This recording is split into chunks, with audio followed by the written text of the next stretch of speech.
everyone, and welcome to Kick It to Scoops. I'm your host, Cooper Gretsch, the sole admin of AFL information, trade rumours, and results of what a very loaded show I got for you guys today on Kick It to Scoops. The Saints are 3-0. No, not 0-3. That's what the Cats are, everyone. The Saints are 3-0, and they're on top of the ladder. They're on top of the world right now. Got an interesting game against the Suns this week, who just beat the Cats. So this is going to be an interesting game on Saturday night, but we'll get to that and many more very shortly. On the show today, we've got the world famous segment, Scoops Goes Bang, and I'm going to be banging on about two things. The Essendon fans' ultimate disrespect towards former captain Dyson Heppell and some of the profanity I heard on the weekend, which was utterly pathetic with Bombers fans around me talking crap as usual. But some of the shit they said about Dyson Heppell was absolutely pathetic, and I will address that. And, of course, the umpiring dissent against GWS from the umpires when Jesse Motlop got handed a free kick for dissent in front of goals when the Giants were up by 5 points with 9 minutes to go. We're going to go through that. And Team of the Week, Supercoach talk, the Scoops medal, which everyone loves, and more. But first, I'm going to start off with this.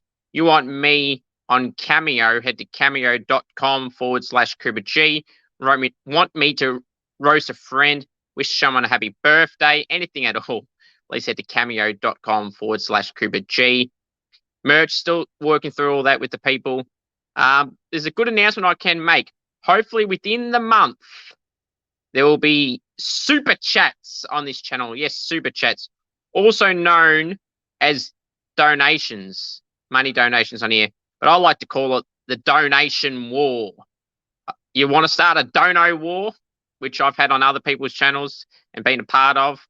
I call it a dono war. A friend of mine who loves when there's a dono war will love to commentate the dono wars, and it'll be great to see if that eventuates very soon. Hopefully within the next 2 to 4 weeks, it should look like that should be up and running by then.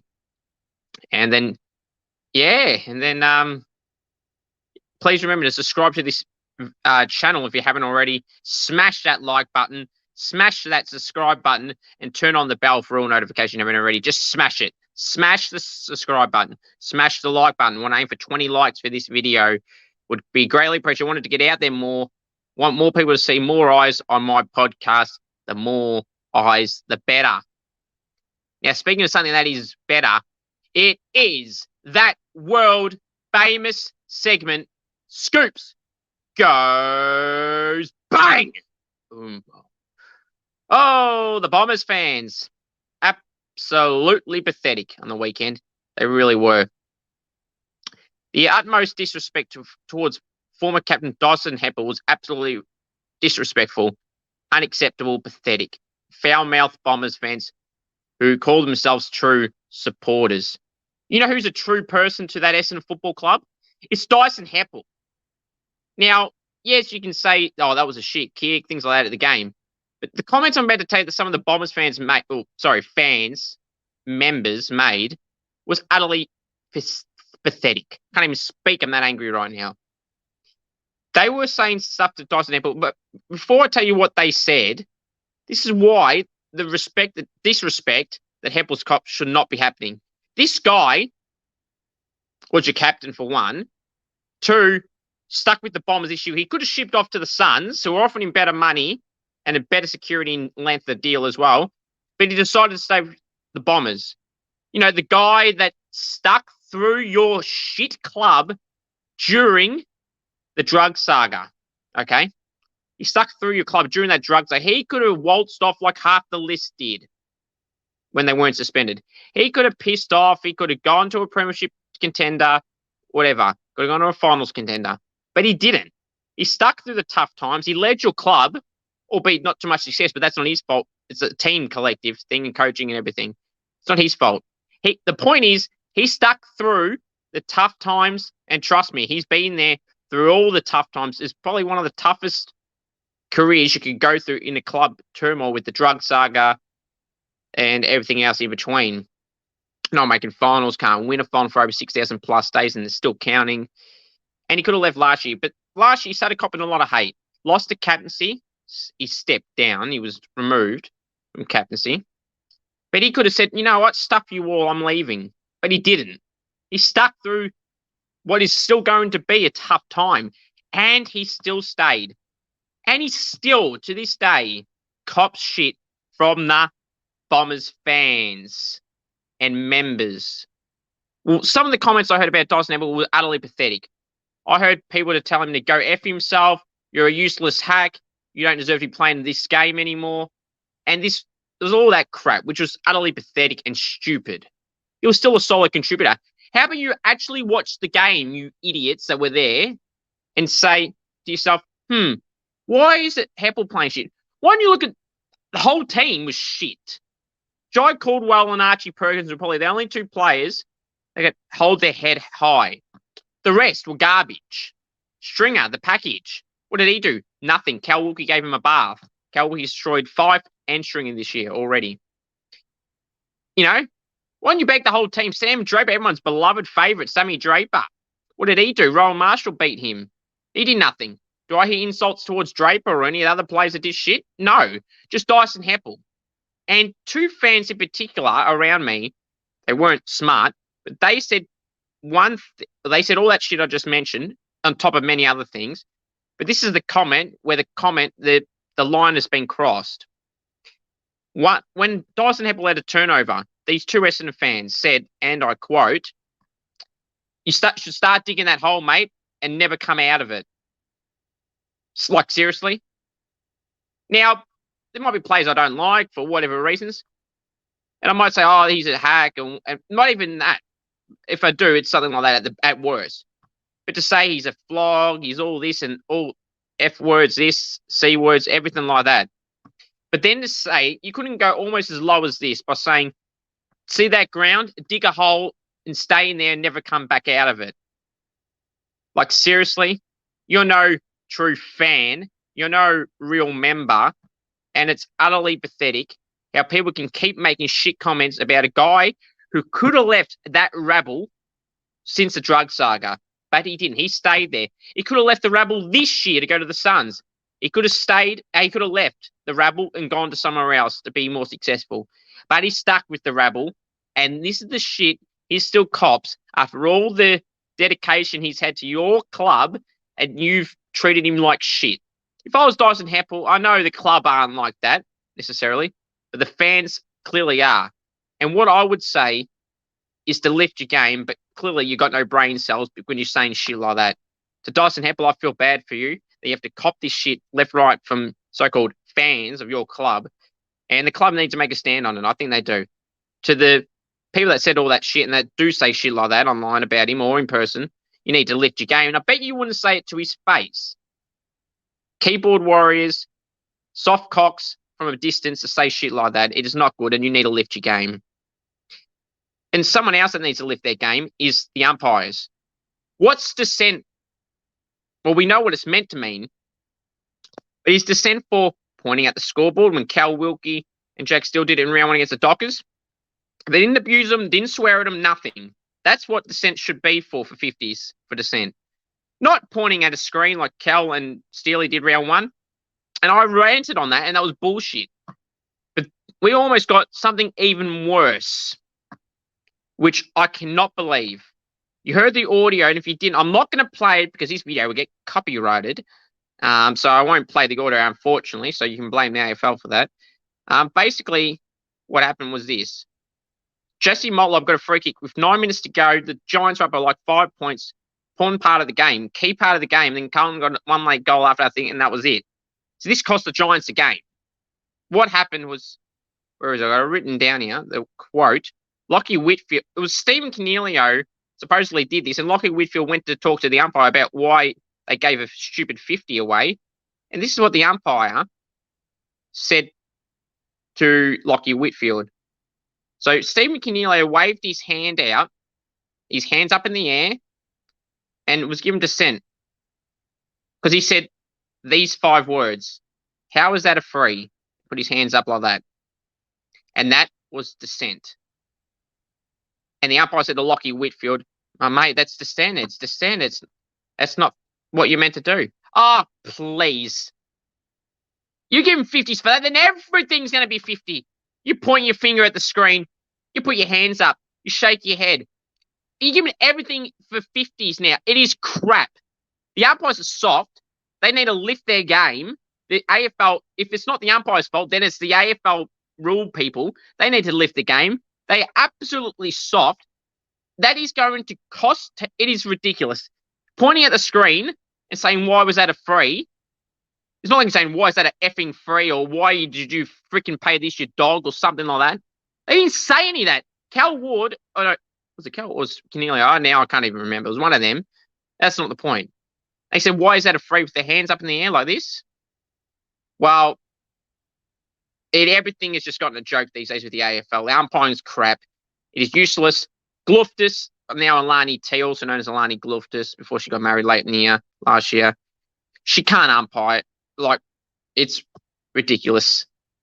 The whole umpiring, she was terrible in the St Kilda game, and it stood out. She gave ridiculous frees. Get this one. Rowan Marshall, in the ruck contest, they tried to reach the ball. It touched his bottom of his foot, just about 20 metres out from the boundary. It rolled out. She paid deliberate. Essendon did something not long after, in front of her. The exact same type of thing happened, and she didn't pay it. Inconsistencies. The only thing they're good at consistently doing is being consistently shit. That's all they're good at, being consistently shit. The umpiring's a joke. It always has been a joke, and it always will be a joke until they fix something. And I've got no faith in them to fix anything because the rules is shit after shit after shit. They need to lift their game. Utterly, utterly pathetic. Hope you guys enjoyed that edition of the world famous segment, Scoops Goes Bang. Now it's time to go through my round 3 AFL team of the week. Righto. From the back line, the pockets, Nick Dacos and Darcy McPherson. Full back, James Sicily. Half back line, the flankers, Sam Doherty and Will Day. Centre half back, Cal Wilkie. Wingman, Mason Wood and Josh Kelly. Centreman, Tom Green. Half forward line, the flankers, Jordan DeGioe and Jack Lukosius. Centre half forward, Jamara Ugle-Hagan. Forward pockets, Jack Higgins and Dan Butler. Full forward, Riley Thilthorpe. Ruckman, Sean Darcy. Rovers, Brad Crouch and Patrick Cripps. The interchange, Brodie Grundy, Josh Dacos, Caleb Sarong and Sam Collins. Emergencies, Connor Rosie, Lockie Weller, Clayton Oliver, Christian Petrarca, and James Aish. Reasons. So the reasons for, make sure I don't click on the wrong graphic, Nick Dacos, 33, 80% efficiency, was one of the best players on the ground, was a no-brainer yet again. Yet he only scored 108 or 109 Supercoach. Bullshit, if you ask me. How can you have 33 possessions at 80% efficiency and only score 109 Supercoach? That should be at least 130, 140. Ridiculous. And he had other intercept possessions and all that, score involvements and that, so it's bullshit. McPherson did a great job on Tyson Stengel, and Darcy McPherson collected about 26 possessions of his own with decent efficiency, and Stengel did absolutely nothing in the Suns' win over the Cats. So he was great. Sicily, 29. The Roos did nothing. Hawthorn got their first win. And the Clarko Mitchell Cup, 1 to the Hawks, 0 to the Roos. And he was really good with 29 disposals and 18 marks. Sam Doherty, 39 and a goal. What's more to say there? Will Day, 28 disposals, one of the best players, got some clearances as well. But I know he played through the midfield a bit and in the back line as well. Cal Wilkie, as I said before, he gave, I've had a blank here. Yeah, Jake Stringer a bath. Cal was great. Stringer, yet again, was unnoticed. Surprise, surprise. Wingman Mason Wood was one of the best players on the ground. And I'm going to say this right now. Mason Wood, I said on my live stream last night I would mention this. Mason Wood is not only playing like he's winning the Saints BNF right now. He is playing like an all-Australian wingman right now. He's been freaking awesome. He can play up forward too, averaging about 27 disposals a game. He's going really well. His impact in first quarters have been phenomenal, and throughout the whole game too, but definitely in his first and last quarters. He helped us get over the line against the Dockers, and he helped us get over the line again on Saturday night against the Bombers when they came back a little bit. The Bombers, that is, a little bit. Mason Wood was fantastic. Hurt his shoulder late now. There's rumours he could be out for as many as 4 months, but he could push through the injury. So we're going to wait for confirmation probably tomorrow on that. But hopefully Mason Wood's okay, because right now he would be the All-Australian wingman with Josh Dacos. Josh Kelly was important for the Giants, even though they were robbed. 30 disposals. He was really influential off the wing for the Giants. Tom Green, 30-odd possessions in the midfield. Good efficiency, high clearances, meters gain. Was an obvious selection there. Jordan De Goey, I know he played mainly through the midfield, but he has the capabilities to play forward and push through there a little bit. 3 behinds, though. Again, his accuracy wasn't the best. 35 disposals, one of the best players on the ground for the Pies in their win over Richmond. Jamari Ugohain kicked 5. Jack Lukosius kicked 5 and was probably the best player on the ground for the Suns. The Saints small forwards, Higgins and Butler, both kicked 4, 13 to 18 possessions between each. They were absolutely phenomenal. I think Higgins had 18, Butler had 15 or so even more than 13. So they were phenomenal and a key part to the Saints' victory. Riley Thilthorpe kicked 5 for the Crows in their big last quarter. Contributed there. Sean Darcy destroyed Bailey Williams. Bailey Williams is not a number 1 ruckman for West Coast. I know Nick Nat's out and going to be out to halfway through the year. They need to change something there because he's getting destroyed and he's just giving whoever they play the team of the week ruckman for me. That's 2 in a row. Sean Darcy, 20-odd disposals, 52 hit-outs. Self-explanatory. Brad Crouch, completely underrated season, Brad Crouch. They've been getting 30 possessions after 30 possessions. Clearances, tackles, decent medias games, sending clearances as well. Completely underrated and someone who should be polling one of the Saints BNF right now. Doesn't seem to get a lot from the coaches' votes. They seem to give it to Bunton Pelly all the time just for breathing. Paddy Cripps, 42 disposals. What's more to say? It was a lock. Interchange Brody Grundy, you say, oh, he was dominant. Yeah, he was fantastic, but Sean Darcy was too, so they both deserve to be in the team. I don't always like to have 2 ruckmen in, considering both aren't great up forward, but they both were impossible not to include. You had to include them. Josh Dacos, the next best wingman in the round, 28 disposals and a goal, was awesome and will probably feature in the votes later. Caleb Sarong, 35 possessions, got the best Ross Glendenning medalist on the field, but it's not because of that why he's in. Yeah, 35 disposals was a key part to their win. They were choking. The Eagles had up to 7 players injured. Up to 7 will miss this week. Huge. And McGovern, Shuey, Rioli, Cripps, Witherden, potentially Chesser as well. And the 7th player is unnamed at the moment. So all drama for the Eagles. The Dockers are lucky that West Coast had those injuries because they could have lost that and be 0-3 with Geelong, but they're not. And Caleb Strong was the reason why they weren't 0-3. And Sam Collins was really good for the Suns. Hawkins did absolutely nothing again. And he was also rushed back by Geelong. So that's my reasons. What's your thoughts? Comment down below. What's your thoughts on my team of the week? Let's go through the round 3 games. Yes, we will. Let's review round 3. Go all the way back to Thursday night at Marble Stadium. Was the Bulldogs in an upset. Bulldogs get their first win of the year. Jamara kicked 5, 67-53. Dunkley against his old side. The Bulldogs were 14 points. Dunkley, Neal, and Andrews were probably the Lions' best players. Tanner's goal kicking hip would been going missing again. It was an all-round a good team effort for the Bulldogs. Oscar Baker did pretty well. He's got 95 Supercoach as well. People that had him on the loophole bench or had him on field.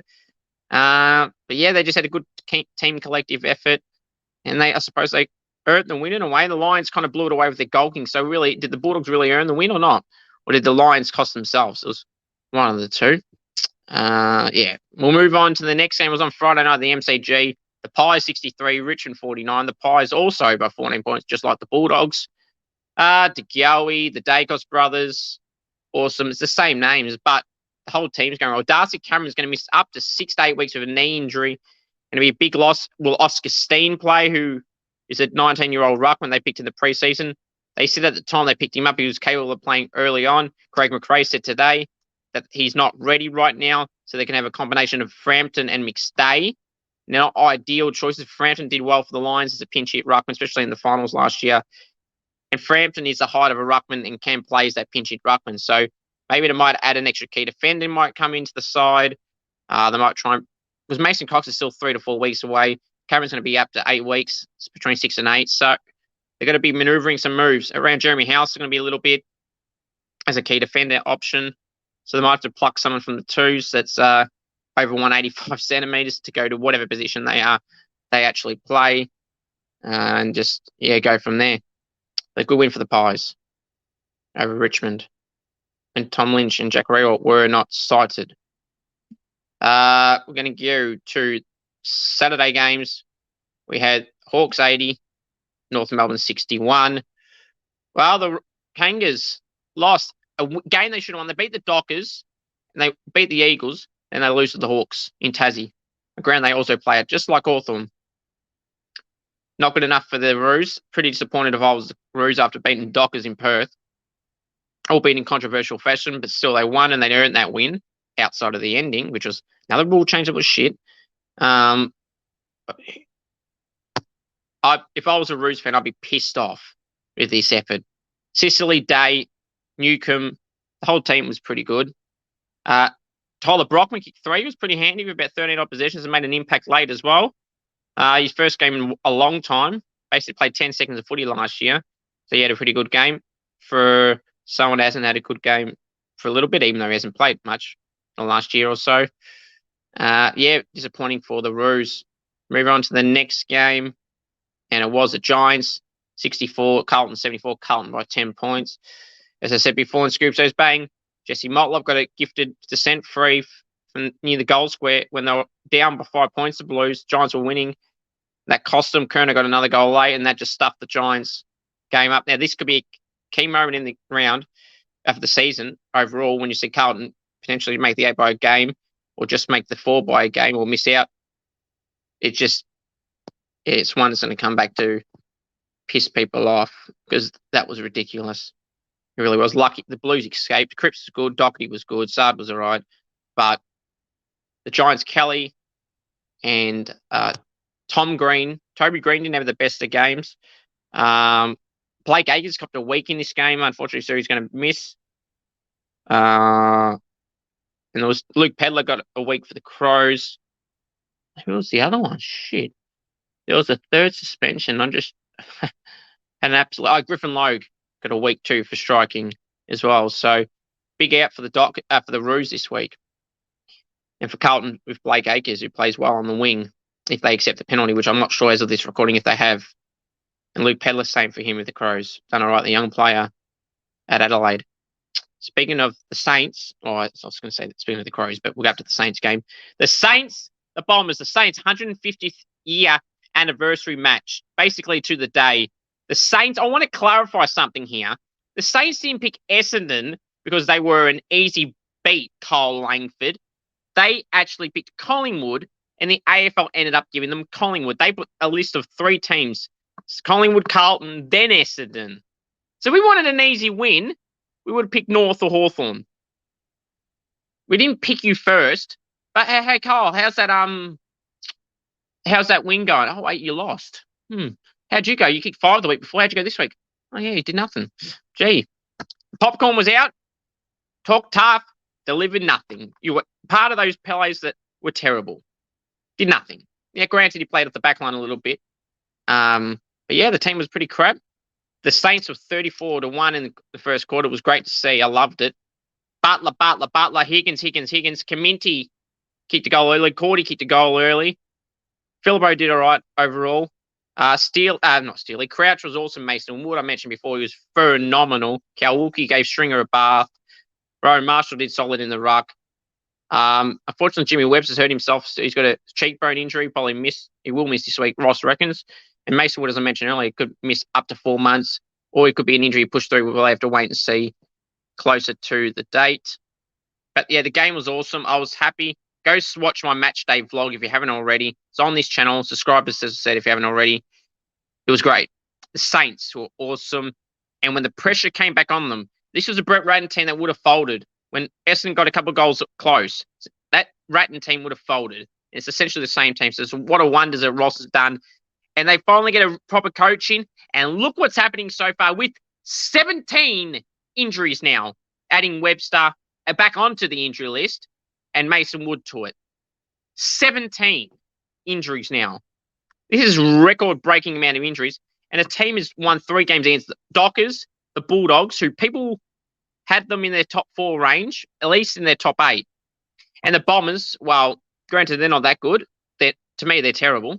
But people do rate them around the 8 point for some reason. So to beat 3 sides around the 8 mark or higher with those amount of injuries to our whole forward line, and now creeping through the midfield with Steely, Billings, and a few others, Jones, McKenzie. Like, this is a phenomenal effort from the Saints. Big win, big milestone game. The Saints don't win milestone games, so it was great to see us get the win here. I'm proud of the boys. March on to the Suns this week at Marvel Stadium next Saturday night, or Saturday night at the Marvel.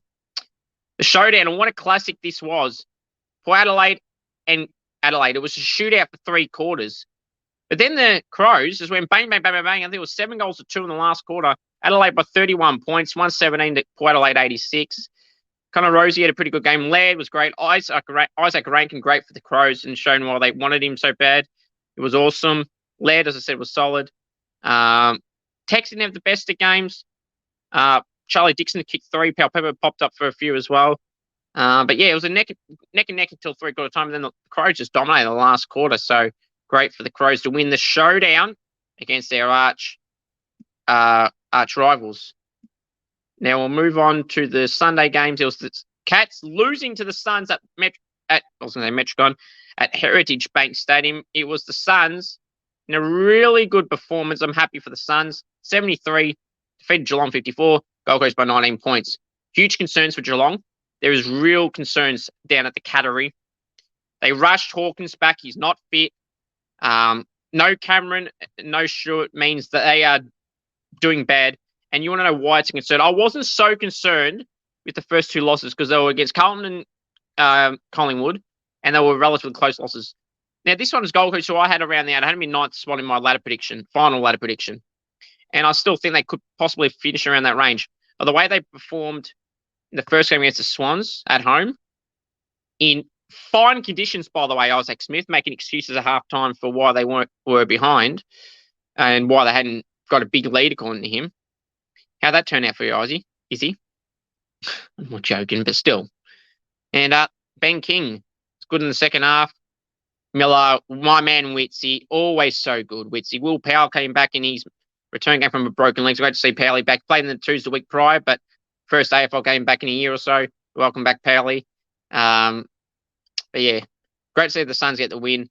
Hopefully they now start finally getting the respect that they deserve. Like Tony Cochrane, their departed chairman, has said in the past, they need the respect. And this Tassie talk with them was bullshit, and it is. Great to see the Suns going well. They're not folding. They're not going anywhere. Great work for the Suns. Go the Gold Coast Suns. Big game against my Saints this week, though, Sunnies. Melbourne, Sydney. And this was an interesting game where the Swans started to come back high scoring as well. And then Melbourne went bang, bang, bang, bang, bang. And then the last quarter, the Swans came back, similar to what Essendon did against the Saints, but a bit different of a margin. They scored 84, but the team in Spain with 134. Melbourne by 50 points. What a wonders it has as Grundy was in the ruck. I said Grundy being in the team on his own without Gawn will benefit Grundy and the team. Like Gawn's obviously a big loss, but Grundy's not a forward. He's never really been a forward. He's a good mark and everything. He's got a bit of agility around him, but he's not a forward. He did so well. And Jacob Van Rooyen, I said the debutant should be in, kicked 3 and had about 9 disposals. He was really good for the Demons. The setup looks better. So that's why the Demons had a good win against the grand finals of last year, the Swans. But yeah, Oliver and Petrarca. Franklin kicked a couple, but yeah, all in all, a big win for the Demons. And the final game of the round, the Derby, the Dockers and the Eagles. Disappointing for the Eagles, but they had 7 injuries, so I wouldn't be too pissed if I was an Eagles fan, to be honest. I'd be more pissed if I was the Dockers that you were equal for 3 quarters, and it took basically to have no bench for the Eagles and 2 players on the field, Ryan, and now we found out Campbell Chester and an unknown name playing Saw in the last quarter. So kudos effort, great effort. I'm not going to shit on them for this effort. I thought it was pretty well. Dockers piled on the last quarter, but that was expected when they had 7 people playing injured and then no bench. Yes, Ryan's rotated, but he was not fit. You could tell he wasn't ready. He was hobbling when he was on, went straight back off, came back on, went back off. It was just to get a rotation through. But unfortunately for them, yeah, they weren't good in the end. But not too bad. But Sarong, Brayshaw did okay. Aish was pretty well for the Dockers. as well. Now it's time to go through the Scoops Medal round 3 votes. And I'm going to reenact it like the great Gillen McLaughlin. Round 3. Western Bulldogs v Brisbane. Brisbane, Al Neil, 1 vote. Bulldogs, J. Ugle-Hagan, 2 votes. Brisbane, H. Andrews, 3 votes.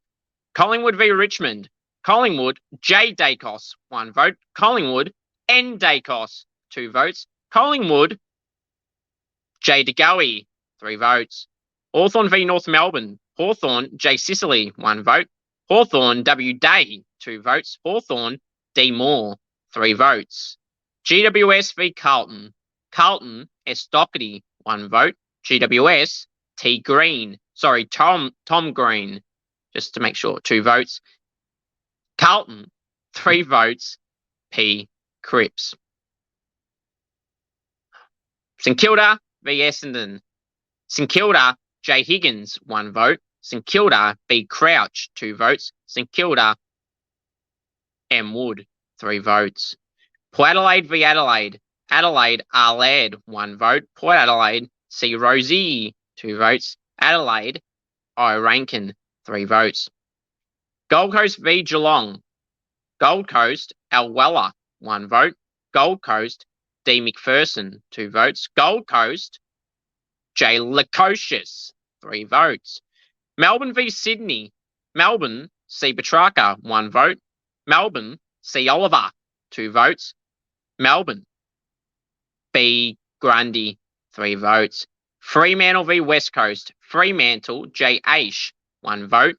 Fremantle, C. Sarong, 2 votes. Fremantle, C. S. Darcy, 3 votes. Now the leaderboard after round 3 is heating up. Just put the vote getters for the round just go on there. As you can see, a recap there. You can see who got the 3 votes in the Bulldogs Lions game. Pies Tigers, Hawthorn North, Giants Blues, Saints Bombers, Port Crows, Gold Coast Geelong, Melbourne Sydney, and Fremantle West Coast.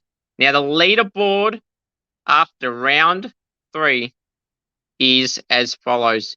In equal second place, we have equal third place, on 6 votes. Jordan DeGoey, Mason Wood, and Jack Sinclair. In second place on 7 votes, Nick Dacos. And the current Scoops Medal leader after round 3, up by 1 solitary vote on 8 votes from the Melbourne Football Club, Clayton Oliver. Let me know your thoughts on my Scoops Medal votes. What would you do? Do you like them? If you don't like them, what would you change, etc.? The leaderboard after round 3 is pretty tight so far. There's some guys, a lot of guys on 5 and 4 as well. But yeah, Wood, Sinclair, DeGoey equal third on 6. Nick Dacos in second place on 7. And the current leader on 8 votes, Clayton Oliver. Now, I'm going to go through my Supercoach talk.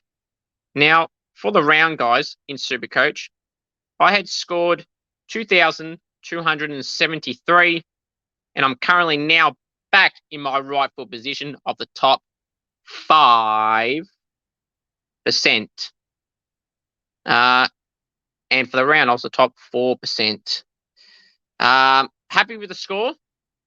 Again, the team in the round score I got in the 2,400s, late 2,400s, like 2,473 or 75, something like that. So it was not bad. I'm happy with that. It's a lot of low scores. That is the biggest score, I think, in the 3 rounds combined. That person, they got 2,475 or whatever it was, 2,476, whatever. So it's interesting. The round wasn't good. I've made no changes as of right now. So this is my team. Now, all the players there is who I got. So the back line is still Sinclair, Sicily, Nick Dacos, Connor McKenna, Ruben Gin, Darcy Wilmot, bench, Charlie Constable, and Lockie Cow. In the mids, Laird, Andy Brayshaw, Oliver, Neil DeGoey, Ashcroft, Cam McKenzie, and Ollie Hollins. Interchange Noah Long, Alwan David Jr., and Oscar Baker. Rucks, my man Witsy and my man Rowan Marshall. Bench, Nick Madden. Forwards, Dunkley, Josh Dunkley, Connor Rosie, Jack Zeeble, Harry Sheasel, Mateus Filippo, and Cade Chandler. And the bench is Fergus Green and Anthony Caminti. I've had some thoughts about whether I take out who was it? Andy Brayshaw, but I'm not so sure. He's had some good fantasy scores, but he just hasn't scored it through Supercoach. I think he was robbed one of the games. I think it was the game just gone from the weekend. He had 28 possessions or something and only scored 89 or something, so I wasn't too happy with that.